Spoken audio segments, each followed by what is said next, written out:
কুমাৰীঘাটা অঞ্চলত বিভিন্ন ভাষা ভাষী ধৰ্মাৱলম্বী লোকে কুমাৰীঘাটা আঞ্চলিক যুৱ সংঘৰ উদ্যোগত এদিনীয়া বৰ্ণাঢ্য কাৰ্যসূচীৰে ইয়াত মুকলি বিহুকে আদি কৰি সাংস্কৃতিক সন্ধিয়াৰ আয়োজন কৰিছে আৰু এই অঞ্চলত বসবাস কৰা প্ৰতিটো জনগোষ্ঠী বড়ো, ৰাভা, কৰণীয়া, নেপালী, আদিবাসী সকলো জনগোষ্ঠী ইয়াত সন্মিলিতভাৱে একক প্ৰচেষ্টাৰে এই বিহুখনি উদযাপন কৰে আৰু এইবেলি 43 সংখ্যক কুমাৰীঘাটা আঞ্চলিক ৰঙালী বিহু সন্মিলন ইয়াত অনুষ্ঠিত হৈছে।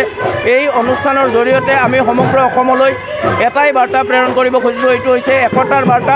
আমাৰ চহকী সংস্কৃতি নদন বদন কৰিব লাগে, আমাৰ চহকী সংস্কৃতি আমি পাহৰি যাব নালাগে।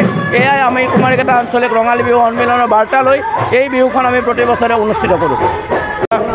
যুৱ সংঘৰ সৌজন্যত আজি আমি 43 সংখ্যক কুমাৰীঘাটা আঞ্চলিক ৰঙালী বিহুখন উদযাপন কৰিছোঁ। ইয়াত আটাইৰে আমি ইয়াত সহযোগ পাইছোঁ, বিৰাট ভাল লাগিছে। আজি প্ৰতি বছৰে আমি এই বিহুখন উদযাপন কৰোঁ।